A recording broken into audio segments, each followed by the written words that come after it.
Bismillahirrahmanirrahim. Sering kali kita dengar kata murjiah, tapi kadang sebagian dari kita belum ngeh atau belum tahu pasti apa itu murjiah.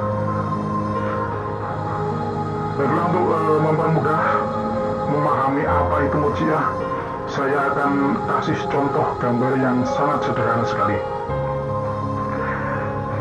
Dalam hidup ini kita ada rasa yang namanya rasa lapar, ada juga rasa kenyang, yaitu rasa yang bertolak belakang.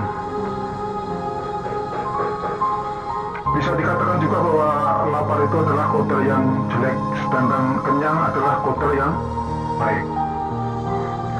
Orang yang masih waras pasti akan lari dari kodar yang jelek atau kodar yang buruk, yaitu lapar, menuju kodar yang baik, yaitu kenyang.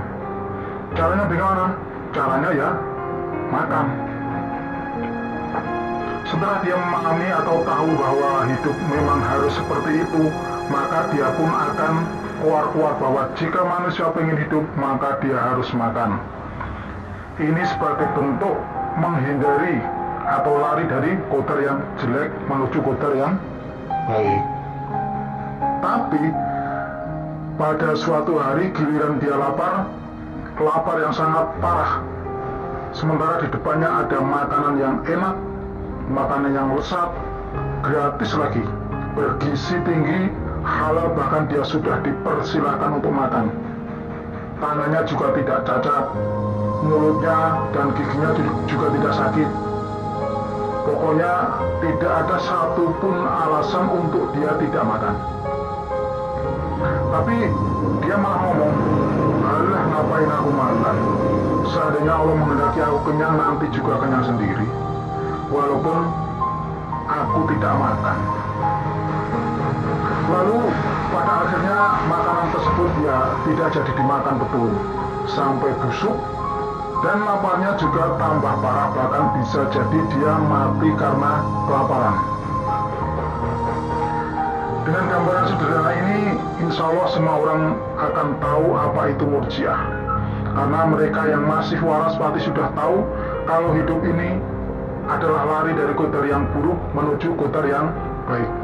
Seperti lari dari kodar lapar menuju kodar yang kenyang dengan cara cari makan.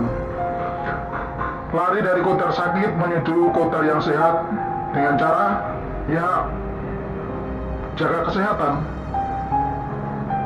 olahraga. Kalau udah sakit ya harus berobat. Nah, terus lari dari kodar bodoh menuju kodar yang pandai dengan cara banyak belajar, cari pengalaman.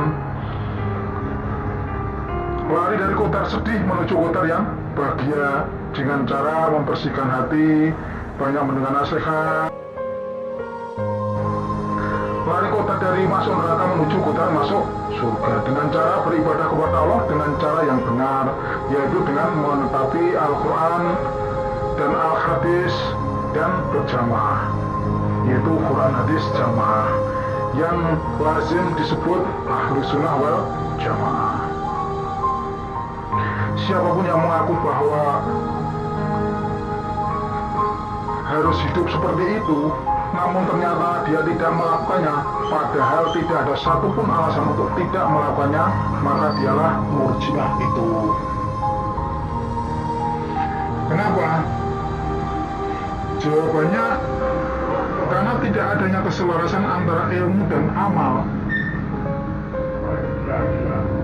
Pandai dalam teori saja, tapi gagal total dalam prakteknya.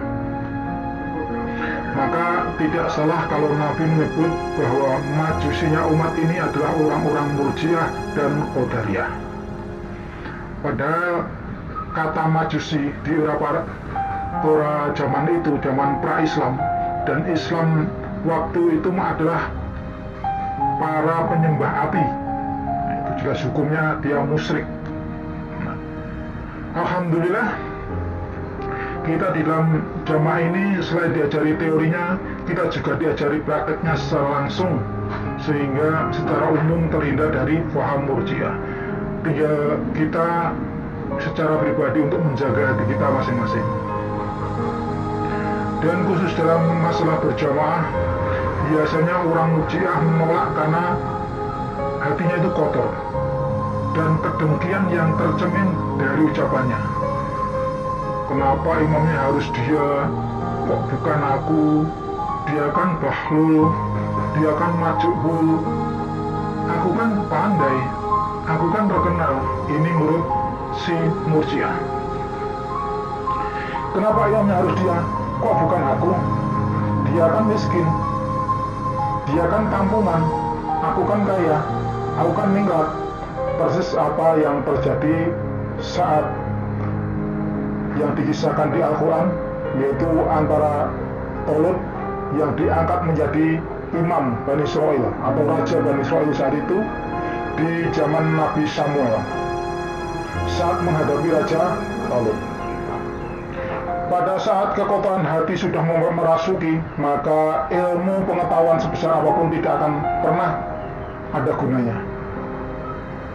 Jangankan cuma orang kontainer atau mungkin 5 kontainer, Bani Israel yang ditunggui seorang nabi saja banyak yang gagal untuk menjadi orang jamaah.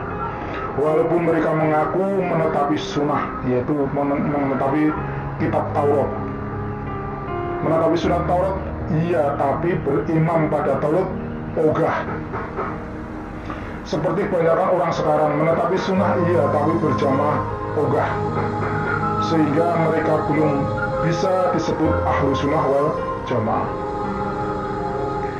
Semoga tercerahkan. Wassalamualaikum warahmatullahi wabarakatuh. Salam waras.